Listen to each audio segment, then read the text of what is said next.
理解説、ハリソン・フォード、大工からハリウッドの頂点へ。キャリアの軌跡と代表作10選。皆さんこんにちは、ゆっくりレ夢ムです。マリサ、今日の解説テーマは俳優のハリソン・フォードだって聞いたわ。スター・ウォーズとかですごく有名な方よね。よう、マリサだぜ。ああ、その通りだ。でもなレ夢ム、ハリソン・フォードはただの有名俳優じゃない。なんと、世界で最も興行収入を稼いだ俳優として、ギネス世界記録に認定されたこともある、正真正銘のレジェンドなんだぜ。ギネス記録、それは知らなかったわ。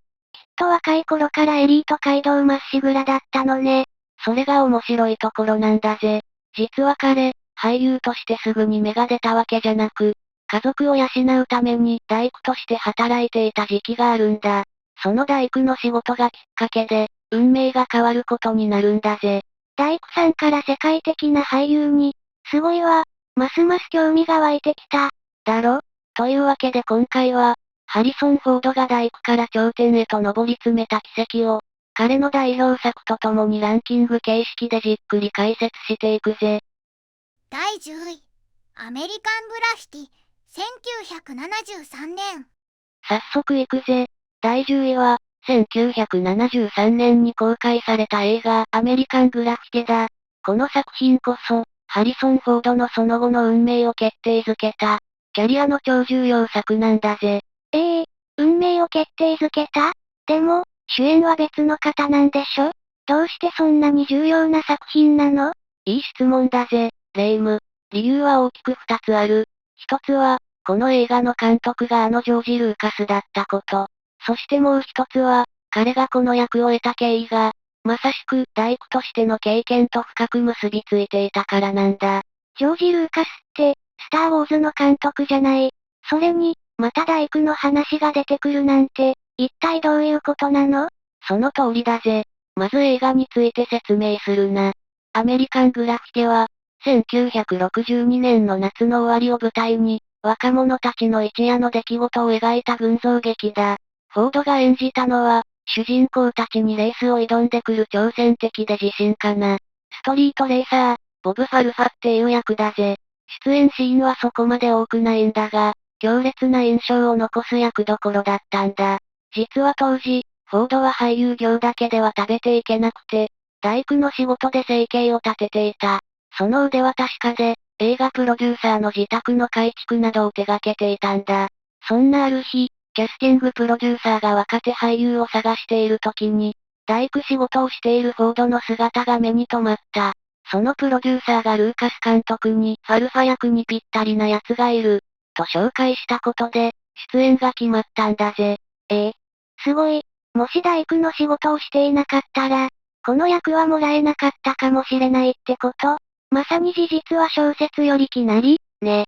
でも、それがどうして運命を変えることにつながったの？この出会いがなければ、後のハンソロ役はなかったかもしれないんだ。ルーカスは、スター・ウォーズのキャスティングで、ハンソロ役のセリフ読みの相手役としてフォードを呼んだ。当初はあくまで読み合わせのサポート役だったんだが、彼の皮肉屋でどこか憎めないセリフ回しを聞いたルーカスと、プロデューサーたちが、ハンソロは彼しかいない。って満場一致で決めたんだ。つまり、このアメリカングラフィティでの出会いと、大工をしていたからこそつかめた役が、後のスターダムへの扉を開ける鍵になったってわけなのぜ。第9位、ワーキングガール、1988年。第9位は、1988年公開のロマンティックコメディ、ワーキングガールだぜ。これは、ハンソロやインディ・ジョーンズといった、荒々しいヒーローのイメージが定着していたフォードが、新たな一面を見せた重要な一作なんだ。ワーキングガール？ってことは、アクションじゃないのね。なんだか意外だわ。ハリソン・フォードというと、拳銃や鞭を片手に大活躍するイメージが、すごく強いもの。そのイメージをいい意味で裏切ったのが、この作品のミソなのぜ。舞台は80年代のニューヨーク。主人公は、投資銀行で秘書として働くテス・マクギルっていう女性だ。彼女は野心と才能に溢れているんだが、学歴がないせいでなかなか正当に評価されない。そんなある日、彼女のアイデアを横取りしようとする傲慢な女性上司が、スキー事故で骨折して休むことになる。テスはこれをチャンスと見て、上司になりすまして大きなビジネスチャンスをつかもうと奮闘するんだ。面白そう。女性が主役のシンデレラストーリーって感じね。それで、ハリソン・フォードはどんな役で登場するの？まさか、また大工の役とか？いやいや、今回はエリートだぜ。フォードが演じるのは、M&A の専門家であるジャック・トレーナーという役だ。テスが企画を進めるために協力を求める相手でな。最初は彼女を上司本人だと思い込んでいるんだが、次第に彼女の本当の人柄と才能に惹かれて、公私にわたるパートナーになっていく。知的で、ユーモアがあって、スーツをビシッと着こなすスマートなビジネスマン。これがまた、最高にかっこいいんだぜ。ハンソロとは真逆の、紳士的で優しい大人の魅力が全開なんだ。アクションで大暴れするのとは違う。知的なハリソン・フォードも見てみたいわ。でも、そういう役って彼にとって挑戦だったんじゃないかしら？まさに挑戦だっただろうな。だが、彼はこのジャック役を見事に演じ切った。主人公を優しく支え、時にはビジネスの厳しさを教える。そんな彼の繊細な演技が、映画のロマンスをより一層引き立てているんだ。この映画の大ヒットによって、フォードはアクションもできるし、2枚目の恋愛映画もこなせる。演技の幅が広いトップスターという評価を不動のものにした。キャリアを語る上で絶対に外せない一作なのぜ。第8位、心の旅、1991年。第8位は、1991年公開のヒューマンドラマ、心の旅だぜ。この作品でフォードは、ある事件をきっかけに記憶と言葉を失ってしまう弁護士っていう、非常に難しい役に挑戦しているんだ。記憶喪失の弁護士。それはまたシリアスな役どころね。アクションスターのイメージからは、かなりかけ離れている感じがするわ。ああ、だからこそランクインしたんだぜ。フォードが演じる主人公ヘンリーは、家庭を顧みない、勝つためなら手段を選ばない冷酷なやり手弁護士だ。だが、ある夜、強盗に撃たれて脳に重傷を負ってしまう。一命は取り留めたものの、記憶だけでなく、読み書きや会話能力まで失ってしまうんだ。そこから、優しい妻と娘の助けを借りて、リハビリをしながら失われた自分自身を取り戻していく。という物語だぜ。うわぁ。聞いてるだけでも辛い話ね。エリートだった人が、すべてを失ってゼロからやり直すなんて、フォードの演技力がすごく試されそうな役だわ。その通りだ。事件前の傲慢で人を寄せ付けないヘンリーと、事件後の子供のように純粋で無垢なヘンリー。この全く異なる人格を、フォードは繊細な表情や仕草だけで見事に演じ分けているんだぜ。派手なアクションシーンは一切ない。だが、彼の内面的な演技が、見る者の心を強く揺さぶるんだ。そして、この映画にはもう一つ、映画ファンにはたまらないエピソードがあるんだ。なにすごく気になるわ。実は、この、心の旅の脚本を書いたのは、当時まだ大学生で無名だった、ある人物なんだ。その名は、J.J. エイブラムス。そう、後に、スター・ウォーズ・フォースの覚醒で監督を務め、ハンソロ役のハリソン・フォードと再びタッグを組むことになる、あの J.J. エイブラムスなんだぜ。若き日のエイブラムスが書いた脚本が、トップスターのフォード主演で映画化され、そして約25年の時を経て、二人は伝説のシリーズで監督と俳優として再会する。すごく運命的だろ？第7位、パトリオットゲーム、1992年。第7位は、1992年公開のサスペンスアクション、パトリオットゲームだぜ。これはフォードにとって、インディ・ジョーンズに次ぐ、新たな当たり役シリーズの幕開けとなった記念碑的な作品なんだ。新たな当たり役シリーズ、インディ・ジョーンズみたいな、またすごいのが来たわね。期待しちゃうわ。ああ、フォードが演じたのは、元 CIA 分析官ジャック・ライアン。彼は諜報活動の第一線からは退き、教授として妻と娘と共に平穏な日々を送っていたんだ。ところがある日、家族旅行先のロンドンで、テロ事件に偶然居合わせてしまう。彼はとっさの判断で襲撃を阻止するんだが、それが悲劇の始まりだった。テロリストが復讐のためにライアンと彼の家族に牙を剥く、という、手に汗握るストーリーだぜ。うわぁ、正義感からの行動が、逆に自分や家族を危険にさらしてしまうなんて皮肉だわ。元 CIA ってことは、ただの学者じゃないのね。その通り、ジャック・ライアンは、ベストセラー作家トム・クランシーが生んだ、世界的ヒーローだ。頭脳明晰な知性と、危険に飛び込む行動力を兼ね備えている。実はこの役、シリーズ1作目では別の俳優が演じていたんだが、この2作目からフォードにバトンタッチされ、見事大当たりしたんだ。そうなのね。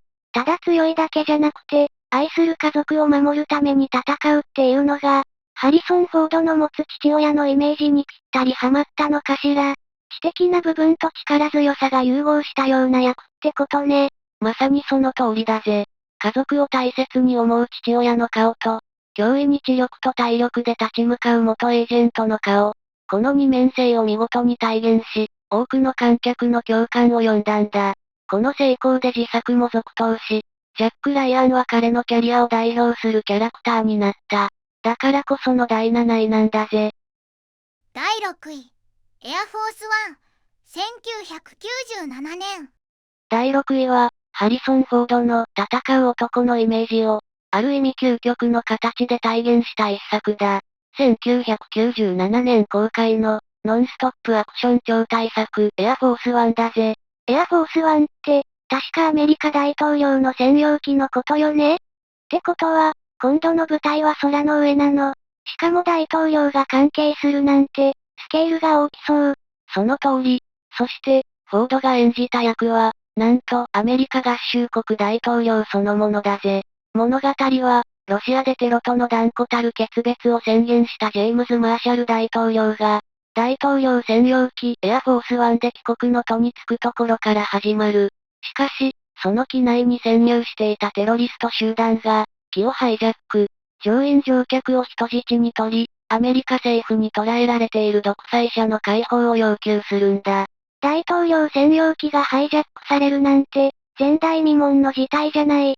大統領はすぐに脱出ポットで逃げ出すのよね。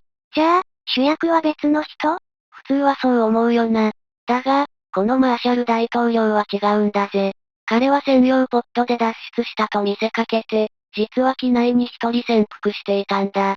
そして、人質に取られた妻や娘、そして乗員たちを救うため、たった一人で武装したテロリスト集団に反撃を開始する。まさに、戦う大統領の誕生だぜ。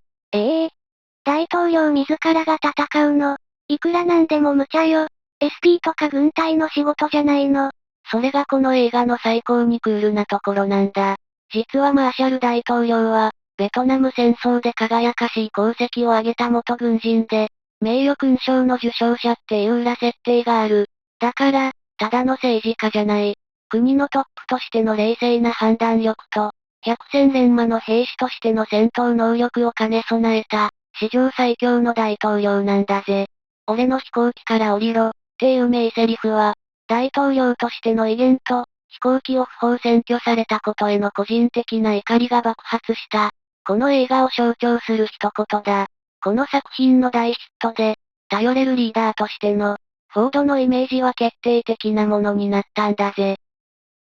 第5位、逃亡者、1993年。さあ、いよいよトップ5に突入よ。第5位は一体どんな作品なのかしら？ここからはレジェンド級ばかりだぜ。第5位は、1993年公開、サスペンススリラーの金字塔となった映画、逃亡者だ。逃亡者、無実の罪を着せられたお医者さんが、真犯人を探しながら逃げ続ける、っていうハラハラドキドキのストーリーよね。その通りだぜ。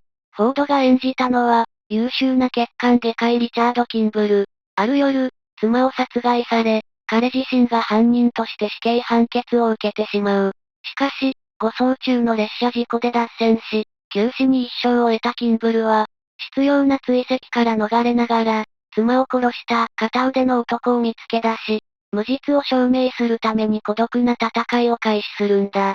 これまで演じてきた追う側の役とは真逆で、今回は徹底的に追われる側なのね。エリート医師っていうのが、彼の知的なイメージに合うけど、戦闘能力は大丈夫だったの？そこがいいんだぜ。キンブルは戦闘のプロじゃない。ただの医者だ。だが、卓越した医学知識と頭の回転の速さ、そして無実を証明するという鋼の意志を武器に危機を乗り越えていく。そして、この映画を語る上で外せないのが、トミー・リー・ジョーンズが演じたジェラード連邦保安官の存在だぜ。知ってるわ。I don't care っていうセリフが有名な、すごく厳しい追跡官よね。そうだぜ。妻を殺してない、と叫ぶキンブルに、知ったことか、と返すあの場面は映画史に残る名シーンだ。法を執行するプロのジェラードと、無実を訴える天才医師キンブル。この二人の緊迫感あふれる追跡劇と頭脳戦こそが最大の魅力なんだ。フォードは絶望的な状況下でも諦めない男の執念を見事に演じきった。だからこその第5位なんだぜ。第4位、刑事ジョン・ブック、目撃者、1985年。さあ、いよいよ第4位。一体どんな作品が来るのかしら？第4位は、フォードの俳優キャリアにおいて、極めて重要な意味を持つ一作だ。1985年公開のサスペンスドラマ、刑事ジョン・ブック目撃者だぜ。この作品でフォードは、自身初にして唯一となる、アカデミー主演男優賞にノミネートされるという快挙を成し遂げたんだ。あのハリソン・フォードが、アカデミー賞にノミネート。しかもそれが唯一だなんて、それは一体どんな役だったの？すごく興味があるわ。フォードが演じたのは、フィラデルフィアの殺人家刑事ジョン・ブック。彼は、駅で起きた殺人事件を偶然目撃してしまった少年を保護する。だが、その少年が犯人として名指ししたのは、なんと警察内部の人間だったんだ。命を狙われることになったブックは、少年とその母親を連れ、彼らが住む人里離れたコミュニテへと身を隠すことになる。警察内部の犯人。それで、そのコミュニティっていうのは、どんな場所なの？それがこの映画の最大の特徴なんだが、彼らが住んでいるのはアーミッシュの村なんだ。アーミッシュっていうのは、近代文明を拒否して、今でも18世紀頃の生活様式で暮らす、敬虔なキリスト教の一派だぜ。電気も電話も、もちろん自動車もない。そんな暴力とは無縁の世界に、都会のタフな刑事が身を潜めることになるんだ。現代文明を拒否した村に、都会の刑事が、なんだか想像がつかないわ。文化の違いで、すごく衝突しそうね。その通り、最初はブックも村の生活に馴染めず、アーミッシュの人々も彼を警戒する。だが、少年を守るという共通の目的のもと、次第に彼らは心を通わせていくんだ。特に、少年の母親である未亡人レイチェルとの間に芽生える、言葉には出せない淡い恋模様が、この映画のサスペンスフルな展開に深い奥行きを与えているんだぜ。銃を置き、生まれて初めてハンマーを握って納屋の建設を手伝うフォードの姿は、彼のキャリアの中でも屈指の名シーンだ。タフさの中にある優しさと繊細な演技が高く評価され、オスカー候補へと繋がったんだ。第3位、ブレードランナー、1982年。さあ、いよいよベスト3の発表よ。一体どんな傑作が待ち受けているのかしら？ここからは映画史に燦然と輝くマスターピースの登場だぜ。栄えある第3位は、1982年に公開された、SF 映画の概念を永遠に変えた一本、ブレードランナーだ。ブレードランナー。タイトルはすごく有名だけど、実はちゃんと見たことがないのよね。なんだか、暗くて、ちょっと難しい映画っていうイメージがあるわ。そのイメージは間違ってないぜ。この映画は、三星雲が降りしきる2019年のロサンゼルスが舞台だ。宇宙開拓の前線で働くために作られた人造人間、レプリカントが、反乱を起こして地球に逃亡してくる。そのレプリカントを専門に処理、つまり抹殺するのが、ハリソン・フォード演じる捜査官、ブレードランナーのリック・デッカードなんだ。人造人間を抹殺する捜査官。ハンソロやインディ・ジョーンズとは全く違う。ダークでハードボイルドな役なのね。完全懲悪のヒーローって感じではなさそう。まさにその通りだぜ。この映画のフォードは、いつものような快活なヒーローじゃない。彼は疲れ果て、どこか虚無感を漂わせている。そして、彼が追うレプリカントたちも、単なる悪役ではないんだ。彼らは4年という短い寿命しか持たず、人間らしい記憶を植え付けられ、ただ、もっと生きたいと願っているだけなんだぜ。特に、ルトガー・ハワーが演じたレプリカントのリーダー、ロイ・バッティの最後は、映画史に残る伝説的な名シーンだ。敵であるはずのレプリカントに感情移入しちゃうような話なのね。なんだか切ないわ。デッカードは、そんな彼らを追いながら、何を思うのかしら？いい質問だぜ、レイム。人間よりも人間らしい感情を持つレプリカントを追ううちに、デッカード自身も人間とは何か？本物の記憶とは？という根源的な問いにぶつかっていくんだ。フォードは、派手なアクションではなく、戸惑いや苦悩をその表情や眼差しだけで語る、非常に抑えた演技を見せている。公開当時はその暗い作風からヒットしなかったが、後に再評価され、今では世界中に熱狂的なファンを持つカルトムービーになった。フォードのフィルモグラフィの中で最も深遠で、最も美しい作品の一つ。だからこその第3位なんだぜ。第2位、スター・ウォーズ、エピソード4、新たなる希望、1977年。さあ、残すはトップ2よ。準優勝となる第2位は、一体どんな作品なのかしら？まあ待て、レイム。これから紹介する作品は、ただの映画じゃない。一つの文化であり、神話だ。全世界の映画ファンが熱狂し、ハリソン・フォードの名を世界に轟かせた、伝説の始まり。1977年公開、スター・ウォーズエピソード4新たなる希望だぜ。来たー。スター・ウォーズ、やっぱり来たわね。もちろん知ってるわ。でも、ハリソン・フォードが演じたのって、主人公のルーク・スカイウォーカーじゃなくて、ちょっとニヒルな感じの。そう、その男こそがハンソロだぜ。彼は銀河をかける凄腕の密輸業者で、相棒のチューバッカと共に愛機ミレニアム・ファルコン号を操る宇宙のならず者だ。最初は借金返済のために、ルークとオビワンを運ぶだけの仕事だった。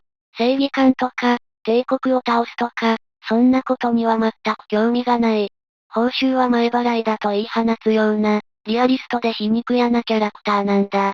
そうなのよね。フォースを信じろっていうルークに、古臭い宗教なんて信じないねって返すシーンが印象的だわ。正義感あふれる主人公とは正反対の、ちょっと悪い男っていうのが、逆に魅力的だったのよね。まさにそこなんだ。最初は金と自分のことしか考えていなかったハンソロが、おてんばなレイヤ姫と口喧嘩をしながらも惹かれ合い、世間知らずな若者だったルークとの間に友情が芽生えていく。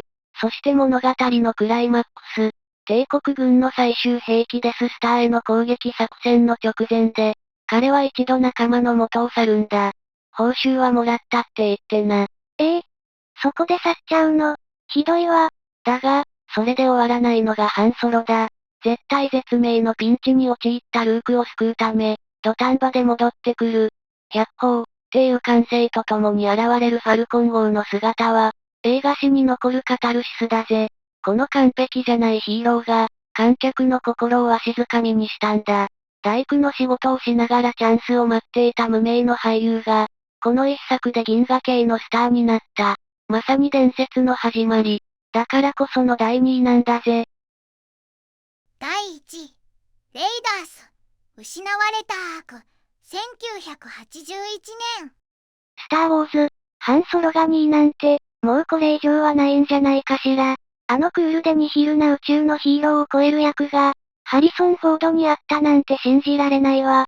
堂々の第1位、一体何なの？レイム、落ち着け。気持ちはわかるぜ。だが、これから紹介する役こそ、ハリソン・フォードという俳優の運命そのものだ。ジョージ・ルーカスが原案と制作総指揮を務め、スティーブン・スピルバーグが監督した、映画界の二大巨頭が生み出した奇跡のアクションアドベンチャー。1981年公開、レイダース失われたアークだ。レイダース、インディ・ジョーンズじゃない。茶色い帽子に革のジャケット、そして鞭を持った考古学者の。そうか、ハンソロを超えられるのは、インディしかいないわね。納得よ。その通りだぜ。彼こそが、ハリソン・フォードのキャリア、いや、映画史を代表するアイコン、インディアナ・ジョーンズだ。普段は大学で教鞭を取る真面目な考古学者。だが、ひとたび古代の秘宝を探す冒険に出れば、どんな危険にも屈しない不屈の冒険家に変身するんだ。知的で、ユーモアがあって、それでいて武骨なタフさも兼ね備えている。ハンソロもかっこよかったけど、インディはまた違う魅力があるわよね。ただの荒くれ者じゃなくて、ちゃんと大学教授っていう知的な一面があるのが素敵。でも、蛇が死ぬほど苦手っていう弱点があるのも、人間味があって可愛いのよね。まさにな。その完璧じゃない人間らしさこそが、彼の最大の魅力なんだ。この、レイダースは、冒険映画としての一つの完成形だ。冒頭の巨大な岩が転がってくるシーンから始まり、行き着く暇もないアクションが連続する。フォードは、危険なスタントのほとんどを自らこなし、泥まみれになりながらも決して諦めないヒーロー像を体現したんだ。あのトラックの下をくぐり抜けるシーンなんて、見てるこっちが悲鳴を上げちゃったわ。ハンソロ役でスターになった彼が、その人気を決定的なものにしたのが、このインディ・ジョーンズだ。ユーモア、知性、アクション、そしてロマンス。観客が映画に求める全てを詰め込み、フォードの魅力を120%引き出した、まさに奇跡のキャラクター。文句なし、堂々の第一位だぜ。総評、まとめ。いやー、もう大興奮だったわ。第1位のインディ・ジョーンズはもちろん、2位のハンソロ、そして知的な大統領から悲哀を帯びたブレードランナーまで、本当に色々なハリソン・フォードがいたのね。ただのアクションスターじゃないってことが、よーくわかったわ。そうだろ？今回のランキングを通して見えてくるのは、彼が演じるヒーローの多様性だ。考古学者、宇宙のならず者、刑事、大統領、そして追われる医者。役柄は違えど、その根底には共通した魅力がある。それは、どこか皮肉屋で、面倒ごとに巻き込まれがちだけど、いざという時には抜群の行動力と知恵で切り抜ける信頼感なんだぜ。確かに、どのキャラクターも、完璧超人じゃないからこそ、つい応援したくなっちゃうのよね。その通りだ。彼の演じる人物は、我々と同じように悩み、怒り、そして愛する。そんな人間味あふれる姿が、観客にもしかしたら自分も、と思わせる親近感を生むんだ。ハリソン・フォードは、世界で最も頼れる隣人であり、映画史に名を刻む永遠のアクションヒーローなんだぜ。最後までご視聴いただきありがとうございました。これからも役立つ情報をお届けいたしますので、チャンネル登録と高評価をよろしくお願いします。コメント欄でご意見や質問もお待ちしています。それではまた次回お会いしましょう。バイバイ。今日も一日良い日で、またね。